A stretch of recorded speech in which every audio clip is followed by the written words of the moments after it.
Hi guys. இந்த வீடியோவில் வந்து பார்த்தீங்கன்னா நம்ம இப்போ இந்த குளோபல் மார்க்கெட்டும் இந்தியன் மார்க்கெட்டும் என்ன பண்ணிட்டு இருக்கு. ஸோ இப்போ வந்து என்ன கரண்ட் ஸ்டேட்டஸ் வந்து குளோபல் மார்க்கெட்டுடைய சுச்சுவேஷன் என்ன, இந்தியன் மார்க்கெட் அதுக்கு என்ன ரியாக்ட் பண்ணிட்டு இருக்கு, நம்ம என்ன பண்ணலாம்.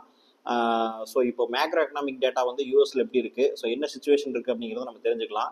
ஏன்னா இப்போ ரீசெண்டாக வந்து மார்க்கெட் 2 டேஸாக வந்து இன்க்ரீஸ் ஆகிருக்கிறத நம்ம பார்க்குறோம். ஸோ அது வந்து உண்மையாகவே வந்து ஒரு அப்சைட் பொட்டன்ஷியலுக்கான ஒரு ஸ்டார்டிங் பாயிண்டா இல்லை வந்து ஒரு ட்ராப்பா அப்படிங்கிறத வந்து இந்த வீடியோ ஃபுல்லாக பார்த்தீங்கன்னா ஓரளவுக்கு உங்களுக்கு அண்டர்ஸ்டாண்ட் ஆகும். இது மூலமாக நீங்கள் நிறைய விஷயங்களும் லேர்ன் பண்ணலாம். ஸோ ஃபஸ்ட்டு வந்து பார்த்தீங்க அப்படின்னா நம்ம குளோபல் மார்க்கெட்டை ஃபஸ்ட்டு அனலைஸ் பண்ணிடுவோம்.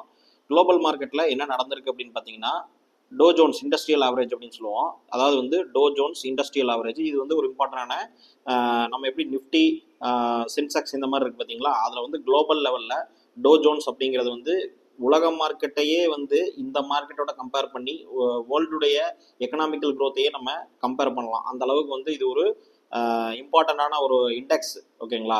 ஸோ யூஎஸ்ல இருக்கக்கூடிய இண்டஸ்ட்ரீஸ் எல்லாத்தையுமே வந்து ஆவரேஜ் பண்ணி நம்ம பண்ணக்கூடிய ஒரு இண்டெக்ஸ் தான் வந்து டோ ஜோன்ஸ் இண்டஸ்ட்ரியல் ஆவரேஜ் அப்படின்னு சொல்றது. இப்போ இது வந்து நம்ம இம்பார்ட்டண்டாக பார்ப்போம்.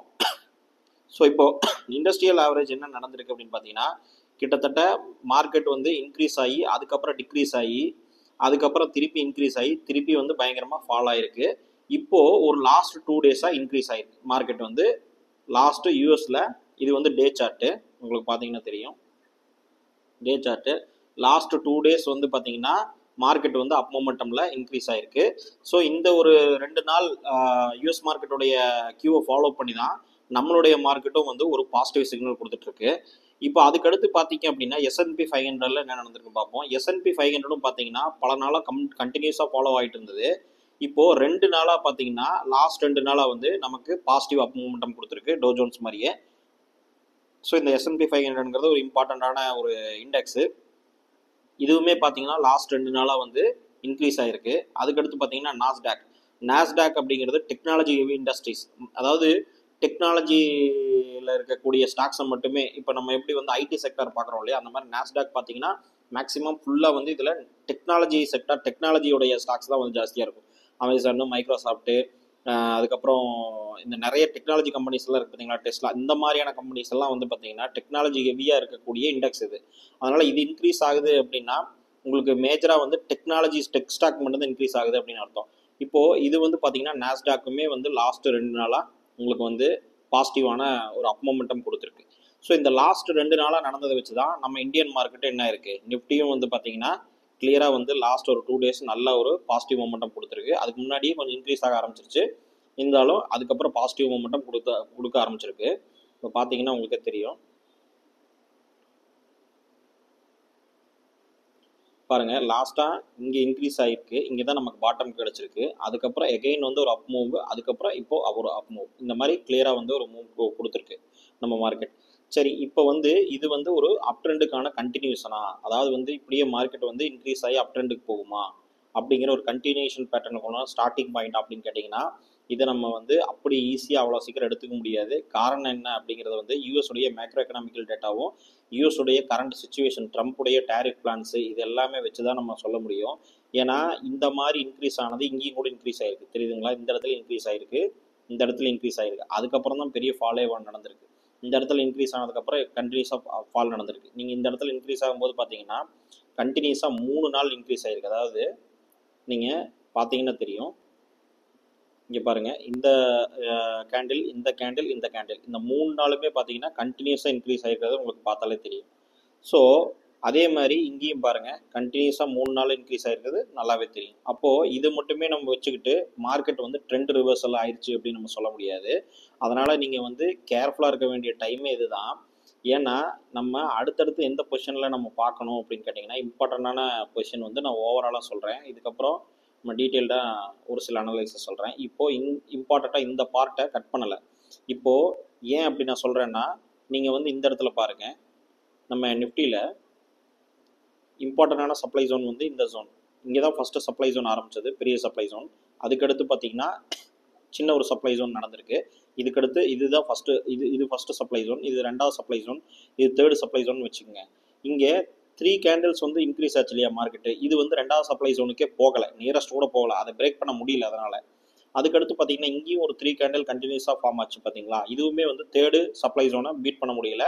அதுக்கடுத்து ஃபோர்த்து சப்ளை ஜோனாக ஒன்று கிரியேட் ஆகி பயங்கரமாக ஃபாலோ அவுட் ஆயிருக்கு. அதாவது இந்த சப்ளை ஜோன்லேயும் ஃபாலோ ஆனதை விட ஜாஸ்தியாகவே இந்த சப்ளை ஜோன் ஃபாலோ ஆயிருக்கு.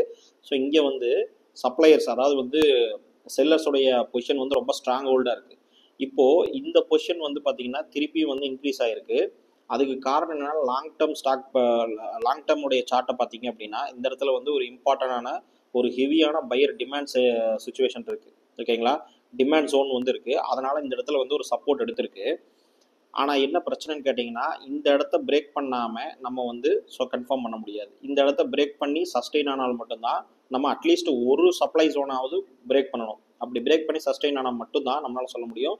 இல்லைன்னா மார்க்கெட் வந்து இந்த ஜோன் இருக்குது பார்த்தீங்களா, இங்கே வந்து மார்க்கெட் வந்து ரிவர்சல் ஆகிருக்கு, புல் பேக் ஆகி அதுக்கப்புறம் திருப்பி பிரேக் அவுட் ஆகிருக்கு. திரும்பி இந்த ஜோனுக்கு வந்து இப்படி திருப்பி வர்றதுக்கு வாய்ப்பு இருக்குது. சரிங்களா, ஸோ அதனால் இது வந்து ஒரு பாசிபிலிட்டி தான். நம்ம வந்து இது வந்து கன்ஃபார்ம் கிடையாது. இங்கே பிரேக் ஆனால் மட்டும்தான் நம்ம ட்ரெண்ட் ரிவர்சல் எடுத்துக்க முடியும். அது வரைக்குமே நமக்கு எந்த ஒரு சிக்னலுமே பர்ஃபெக்ட் கேரண்டி கிடையாது. அப்போ நம்ம என்ன பண்ணணும் அப்படிங்கிறத நான் உங்களுக்கு அடுத்ததாக சொல்கிறேன். ஆனால் மார்க்கெட்டுடைய சுச்சுவேஷன் வந்து இதுதான் இருக்குது அப்படிங்கிறத நீங்கள் தெரிஞ்சுக்கங்க. இப்போது யூஎஸ் மார்க்கெட்டில் என்ன நடக்குதோ அதை தான் நம்ம ஃபாலோ பண்ணி நம்மளுடைய அடுத்தடுத்த குளோபல் மார்க்கெட் நடக்கும். ஏன்னா யூஎஸ் மார்க்கெட்டில் தான் வந்து பார்த்திங்கன்னா அதிகமான பணம் இருக்குது, அதிகமான மணி பர்ச்சேசிங் பவர் கெப்பாசிட்டி யூஎஸ்க்கு தான் இருக்குது. அதனால் அங்கிருந்து எஃப்ஐஐ வந்து நம்மளுடைய மார்க்கெட்டில் எந்த அளவுக்கு இன்வெஸ்ட் பண்ணுறாங்களோ, ஃபாரின் இன்வெஸ்டர் எந்த அளவுக்கு நம்மளுடைய மார்க்கெட்டில் இன்வெஸ்ட் பண்ணுறாங்களோ இந்தியன் மார்க்கெட்டில் அந்த அளவுக்கு வந்து நம்ம க்ரோத் ஆகிறதுக்கான வாய்ப்புகள் இருக்குது. ஏன்னா நமக்கு வந்து ஃபாரின்லேருந்து இன்வெஸ்ட்மெண்ட் தேவை. இது எந்த ஒரு எமர்ஜிங் மார்க்கெட்டுக்குமே வந்து ஃபாரின் இன்வெஸ்ட்மெண்ட் அப்படிங்கிறது முக்கியமாக தேவை. சைனா இவ்வளோ பெருசாக வளர்ந்து நிற்கிறாங்கன்னா அதுக்கு முதல் காரணமே வந்து ஃபாரின் இன்வெஸ்ட்மெண்ட்டை நம்ம நினைக்க முடியாத அளவுக்கு அலோவ் பண்ணியிருக்காங்க. நம்ம கூட அந்த அளவுக்குலாம் அலோவ் பண்ணல. ஓகேங்களா, சொல்லப்போனால் நம்ம கம்யூனிஸ்டாக இருக்கிறோம், அவங்க கேபிட்டலிஸ்டாக மாதிரி பல வருஷம் ஆச்சு. அவங்க வந்து டான் ஷிங்பிங்னு சொல்லிட்டு இன்னொருத்தர், இதுக்கு முன்னாடி ஒருத்தர் இருந்தார், அதாவது ஷி ஜின்பிங்க்கு முன்னாடி ஒருத்தர் இருந்தார். அவர் தான் வந்து முதல் எக்கனாமிக்கலாக வந்து ஓப்பன் மார்க்கெட்டாக நம்ம இருக்கணும், நம்ம கம்யூனிஸ்டாகவே அதையே ஃபாலோ பண்ணிட்டு இருக்கக்கூடாது, டெவலப் ஆக மாட்டோம், பசியால் தான் செத்துருவோம் மக்கள் அப்படிங்கிறது வந்து முதலையே சொன்னாங்க. அந்த ஹிஸ்ட்ரி அப்படிங்கிறத வந்து நான் சொன்னேன்னா பெருசாக போகும். சைனா எந்த அளவுக்கு வந்து கேபிட்டலிசமாக அந்த விஷயங்கள்லாம் எடுத்தாங்க, ஒரு கம்யூனிஸ்ட் சொசைட்டிக்கு உண்டான அந்த எலமெண்ட் எல்லாம் எடுத்து எந்த அளவுக்கு வந்து கேபிட்டலிஸ்டாக மாறினாங்க அப்படிங்கிறத தெரிஞ்சுக்கிட்டீங்கன்னா மட்டும்தான் உங்களால் புரிஞ்சுக்க முடியும். கேபிட்டலிசம் அப்படிங்கிறது வந்து ஒரு தேவையான ஒரு விஷயமா மாறிடுச்சு. அதாவது நம்ம வாழணும், நம்ம வந்து க்ரோத் ஆகணுங்கிறத விடவுமே நம்ம சர்வைவ் ஆகணும் அப்படின்னாலே, இத்தனை மக்களுக்கு ஃபீட் பண்ணணும் அப்படின்னாலே நமக்கு அது ஒரு இம்பார்ட்டண்ட்டான ஃபேக்டராக மாறிடுச்சு. ஸோ அந்த விஷயத்தை வந்து நீங்கள் புரிஞ்சுக்கிட்டால் மட்டும்தான் எக்கனாமிக்ஸை புரிஞ்சுக்க முடியும். அந்தளவுக்கு ஃபாரின் டெவலப்மெண்ட் இன்ஸ்டியூஷன் வந்து அந்த அளவுக்கு மணி அங்கே கொண்டு போய் கொட்டினாங்க. நம்ம வந்து இந்த அளவுக்கு அலோவ் பண்ணலை, இப்போ கூட நம்ம அலோவ் பண்ணலை, அந்தளவுக்கு தான் இருக்கும். ஸோ இப்போ பார்த்தீங்கன்னா யூஎஸ் மார்க்கெட்டுடைய ஃபண்டமெண்டல் எப்படி ஒர்க் ஆகுதோ அதை பேஸ் பண்ணி ஃபாலோ பண்ணி தான் நம்மளுடைய மார்க்கெட் ஒர்க் ஆகும் அப்படிங்கிறது தெரிஞ்சது. ஏன்னா அங்கே இன்ட்ரெஸ்ட் ரேட் என்ன நடக்குது அப்படிங்கிறத பொறுத்தா இங்கே இருக்கிற ஃபாரின் இன்வெஸ்டர் எஃப்ஐஐஸ் வந்து செல் பண்ணுவாங்களா பை பண்ணுவாங்களாங்கிறத டிசைட் பண்ண முடியும். அதே மாதிரி யூஎஸ் டாலருடைய ஸ்ட்ரென்த் அண்ட் வீக்னஸை பொறுத்தும் பை அண்ட் செல் பண்ணுவாங்களா அப்படிங்கிறது தெரியும். இதுக்கு முன்னாடியே நான் வீடியோஸ்லேயே போட்டிருக்கேன், இந்த மாதிரி எப்படி நடக்கும் அப்படிங்கிறத வந்து நான் போட்டிருக்கேன். ஏன் யூஎஸ் டாலர் வந்து வீக் ஆகுது அப்படிங்கிறத நான் நம்ம சேனலில் இருக்கிற எல்லா வீடியோஸும் தயவு செஞ்சு பாருங்கள்.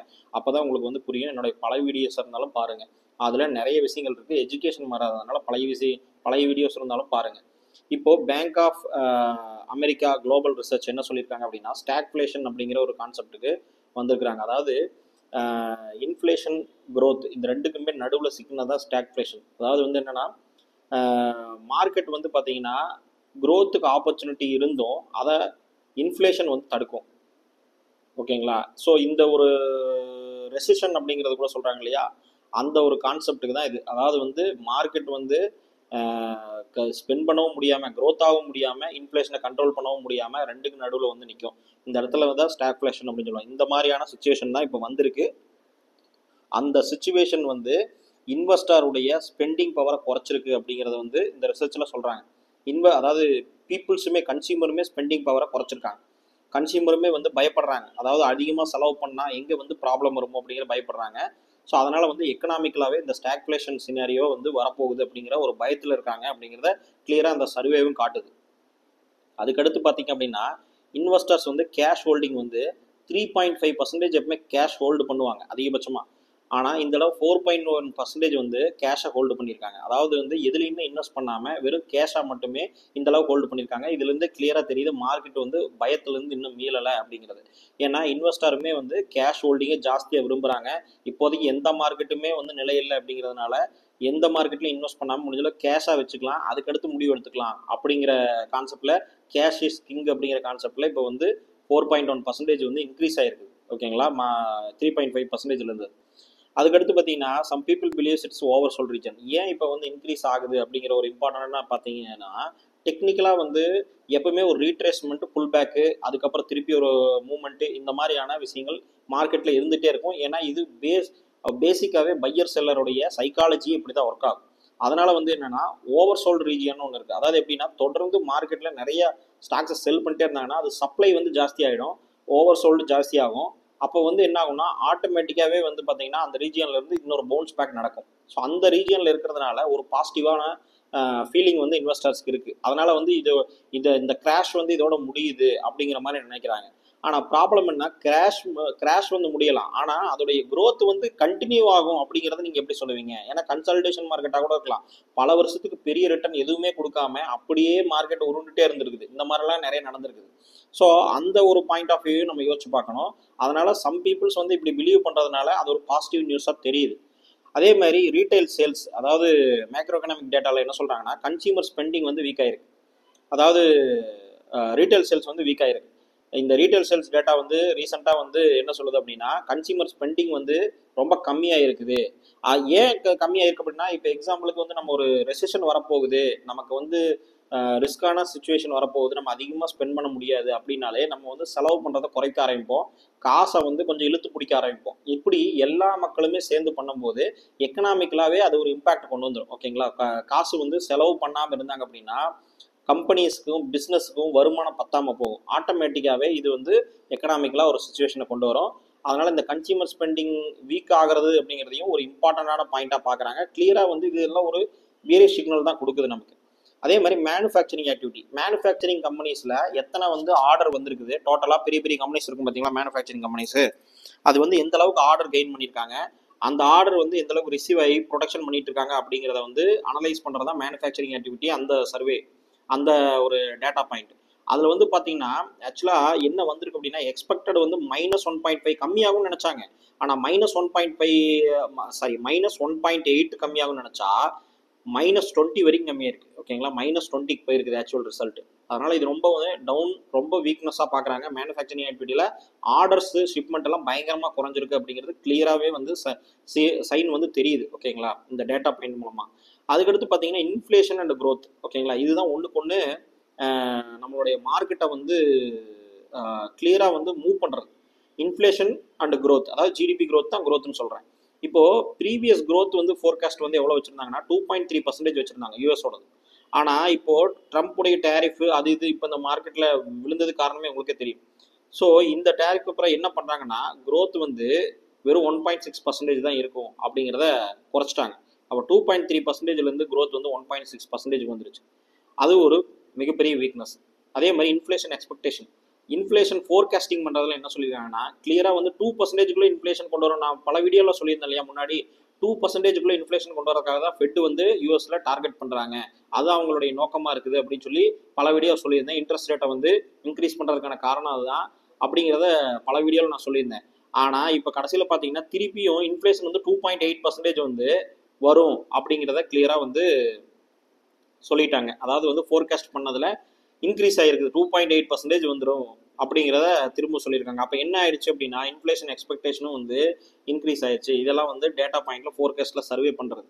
அப்போது இதுவுமே என்ன சொல்லுது அப்படின்னா 2.8% இன்ஃப்ளேஷன் வந்துச்சுன்னா அப்புறம் திருப்பி கண்ட்ரோல் பண்ணுறக்காக இன்ஃப்ளேஷன் இன்ட்ரெஸ்ட் ரேட்டை வந்து இன்க்ரீஸ் பண்ணி ஆக வேண்டிய கட்டாயத்தில் வந்துடுவாங்க. அப்போ மார்க்கெட் திருப்பி அடுத்த சைக்கிள் வந்து நம்ம இன்ட்ரெஸ்ட் ரேட்டை கட் பண்ணும்போது நமக்கு ஒரு சைக்கிள் வரும் தெரியுங்களா, அதாவது பூம் சைக்கிள் ஒன்று வரும் இன்ட்ரெஸ்ட் கட் பண்ணும்போது. அந்த சைக்கிள் வந்து பாதியிலேயே இப்போ இவங்களே வந்து கட் பண்ணுற மாதிரி ஆகிப்போச்சு. திருப்பி அடுத்த சைக்கிள் வந்து இந்த மாதிரி டவுன் சைக்கிள் தான் வரும் மாதிரி இப்போது ஃபீல் ஆகுது. ஏன்னா இந்த 2.8% வந்து இன்ஃப்ளேஷன் எக்ஸ்பெக்டேஷன் வந்து கொடுத்துருக்குறாங்க. ஏன்னா இப்போ நீங்கள் பாருங்கள் மேனுஃபேக்சரிங் ஆக்டிவிட்டியில் எக்ஸ்பெக்டட் ரிசல்ட் வந்து ஃபோர்காஸ்ட் பண்ணது வந்து -1.8, ஆனால் ஃபோர்காஸ்ட்டை மீறி -20க்கு போய் நிற்குது. இப்போது இதுலேயே தெரிஞ்சிருச்சு எந்த அளவுக்கு டவுன் ஆயிருக்கு அப்படிங்கிறது. அதே மாதிரி ப்ரீவியஸ் க்ரோத் ஜிடிபி ஃபோர்காஸ்ட் வந்து இது வந்து ஆக்சுவல் டேட்டா, இது வந்து வந்துருச்சு, ரிலீஸ் ஆகி ஆக்சுவல் டேட்டாவில் எவ்வளோ பெரிய டிஃப்ரென்ஸில் வந்திருக்கு அப்படிங்கும்போது 2.8% ஃபோர்காஸ்ட் பண்ணுறாங்க அப்படின்னா திருப்பியும் வந்து அதை விட கம்மியாகிறதுக்கான வாய்ப்புகளும் அதை விட ஜாஸ்தியாக இருக்கிற வாய்ப்புகளும் இருக்குது ஆக்சுவல் டேட்டாவில். அது என்னங்கிறது டேட்டா வந்தால் தான் தெரியும். அந்த டேட்டா வர்றதுக்கு முன்னாடியே வந்து நம்ம டிசைட் பண்ண முடியாது மார்க்கெட் வந்து இன்க்ரீஸ் ஆக போகுது அப்படின்னு. ஏன்னா லாங் டேர்ம் இன்வெஸ்டர்ஸ் குரோர் கணக்கில் இன்வெஸ்ட் பண்ணுறவங்க அவங்கெல்லாம் உள்ளே வந்து வெளியே போகிறதே கஷ்டம். அதாவது வந்து ஒரு ஸ்டாக் அக்யூமுலேட் பண்ணி பல இன்வெஸ்ட்மெண்ட் பண்ணி அதுக்கப்புறம் அதை சேல் பண்ணி போகிறதே பெரிய கஷ்டம். அப்படிங்கும்போது இந்த இன்ஃப்ளேஷன் டேட்டாவெல்லாம் வராமல் அவங்க வந்து ப்ராப்பராக பெரிய மணி இன்வெஸ்ட் பண்ண மாட்டாங்க அப்படிங்கிறது ஒரு பாயிண்ட் ஆஃப் வியூ நம்ம பார்க்குறோம். அதுக்கு அடுத்து பார்த்தீங்கன்னா இந்தியன் மார்க்கெட்டில் வந்து as of May 17th, அதாவது நேற்று 17ஆம் தேதியிலேருந்து கணக்கு பார்த்தோம் அப்படின்னு கேட்டிங்கன்னா எஃப்ஐஐ வந்து 25,000 கோடி சேல் பண்ணியிருக்காங்க. டிஐ வந்து 32,000 கோடி பை பண்ணியிருக்கிறாங்க. இப்போ இதுலேருந்தே தெரியும் டிஐ தான் மார்க்கெட்டை காப்பாற்றிட்டு இருக்காங்க. ஆனால் டிஐ மார்க்கெட்டை காப்பாற்றிட்டு இருக்காங்க அப்படின்னா இப்போ இந்தியன் மார்க்கெட்டில் என்ன நடக்குது அப்படிங்கிறத நம்ம பார்த்தோம்னா இந்தியன் மார்க்கெட்டை பொறுத்த வரைக்கும் இந்தியன் மேக்ரோ எக்கனாமிக்ஸில் பெரிய லெவல் சேஞ்சஸ் எதுவும் கிடையாது. இப்போ நம்ம யூஎஸோடைய மேக்ரோ எக்கனாமிக் தான் பார்த்தோம், சரிங்களா? இந்தியாவுடைய மேக்ரோ எக்கனாமிக்கில் இன்ஃப்ளேஷனும் சரி ஜிடிபி ஃபோர்காஸ்டும் சரி எல்லாமே பாசிட்டிவ்ல தான் இருக்குது இப்போ வரைக்கும், ஓகேங்களா? ஆனால் நம்ம ரெண்டு விஷயம் யோசிக்கணும். மார்க்கெட்டில் வந்து ஏற்கனவே வந்த டேட்டாவை வச்சு மார்க்கெட் மூவ் ஆகாது, இனிமேல் வரக்கூடிய டேட்டா என்னங்கிறத வச்சு தான் மார்க்கெட் மூவ் ஆகும். அதனால இன்னைக்கு வரைக்கும் இன்ஃப்ளேஷன் என்ன இருக்குங்கிறது மேட்டரில் இந்த டேரிஃபு, ட்ரம்ப்போடைய ஆக்டிவிட்டீஸு ப்ளஸ் எஃப்ஐஐயோட செல்லிங்கு, அதுக்கப்புறம் எஃப்ஐஐ வந்து அதிகமாக செல் பண்ணி நம்மளுடைய பணத்தை, அதாவது வந்து யூஎஸ் டாலரை வந்து வெளியே போனது, நம்ம கண்ட்ரிலேருந்து வெளியே போனதுனால நம்மளுடைய கரன்சி அடிபட்ட விதம், இது எல்லாத்தையுமே கனெக்ட் பண்ணி பார்த்தீங்கன்னா இன்ஃப்ளேஷனும் சரி ஜிடிபி ஃபோர்காஸ்ட்டும் சரி இனிமேல் வரக்கூடியது என்ன அப்படிங்கிறத நம்ம பார்க்கணும். ஸோ இன்னைக்கு வரைக்கும் வந்தது என்ன அப்படிங்கிறது வந்து இர்ரிலவென்ட் டேட்டாவாகிடும். இனிமேல் வரக்கூடியது என்ன, இந்த டேரிஃப் இந்த மாதிரியான விஷயங்களுக்கு அப்புறம் நடந்து வரக்கூடிய ரியாக்ஷன் வந்து அடுத்து தானே வரும். எக்ஸாமுக்கு படிச்சுட்டு இருக்கும் போதோ இல்லை ப்ரீவியஸ் எக்ஸாம் எழுதும் போதோ என்ன நடக்குங்கிறது மேட்டர்ல வரக்கூடிய எக்ஸாமில் என்ன ரிசல்ட் வருது அப்படிங்கிறதான் விஷயம். ஸோ அதை எக்ஸ்பெக்ட் பண்ணி தான் மார்க்கெட் மூவ் ஆகும். அதனால வந்து 32,000 கோடி டிஏ காப்பாற்றிருக்காங்க மார்க்கெட்டை. இதை வந்து ஒரு பாசிட்டிவ் சைனாக பார்க்கலாம். ஆனால் இது வந்து ஒரு கம்ப்ளீட் ரிவர்சல் அப்படிங்கிறத நம்ம எடுத்துக்க முடியாது. அதனால நம்ம கேர்ஃபுல்லாக இருக்கணும். இப்போ என்னுடைய அட்வைஸ் என்ன அப்படின்னு கேட்டிங்கன்னா, நீங்கள் லாங் டேர்ம் இன்வெஸ்டராக இருந்தீங்கன்னா இது ஒரு கிரேட்டஸ்ட் ஆப்பர்ச்சுனிட்டி. ஏன்னா பாட்டம் அப் அப்ரோச்சில் நீங்கள் இன்வெஸ்ட் பண்ணணும். Bottom to up.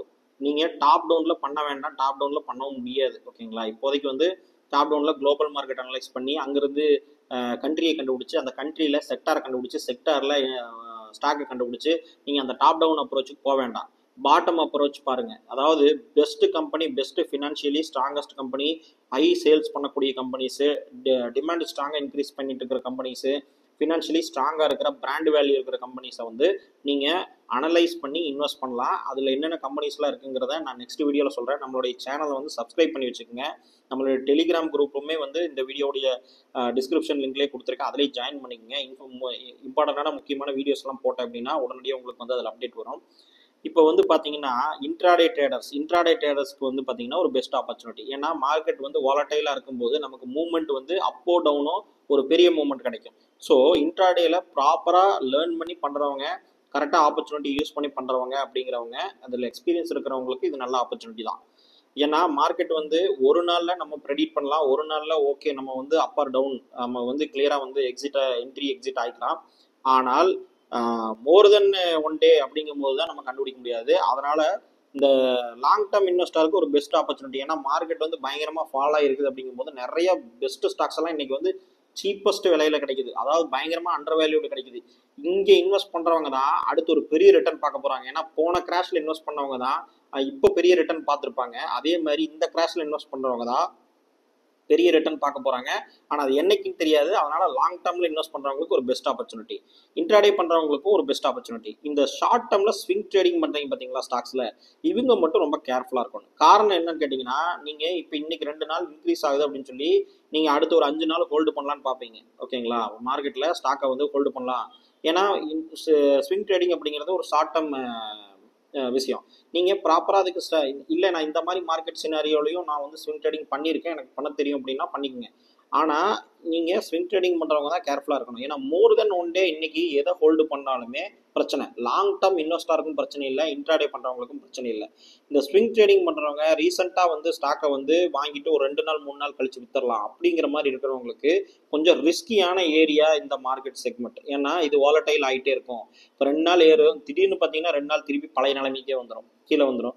ஸோ இந்த மாதிரியான சுச்சுவேஷனில் தான் இருக்குது மார்க்கெட். ஸோ இதை வந்து கிளியராக அண்டர்ஸ்டாண்ட் பண்ணி நீங்கள் இன்வெஸ்ட் பண்ண ஆரம்பிங்க. நம்மளுடைய சேனலை வந்து சப்ஸ்கிரைப் பண்ணி வச்சுக்கோங்க, பெல் பட்டனையும் கிளிக் பண்ணி வச்சுக்கிட்டீங்கன்னா தான் நோட்டிஃபிகேஷன் உங்களுக்கு வரும் புது வீடியோ போடும்போது. நம்மளோட டெலிகிராம் குரூப்லையும் ஜாயின் பண்ணிக்கோங்க. ஸோ நெக்ஸ்ட் வீடியோவில் நான் உங்களுக்கு என்னென்ன ஸ்டாக்ஸ் எல்லாம் பெஸ்ட்டாக இருக்கும் அப்படிங்கிறத நான் சொல்கிறேன்.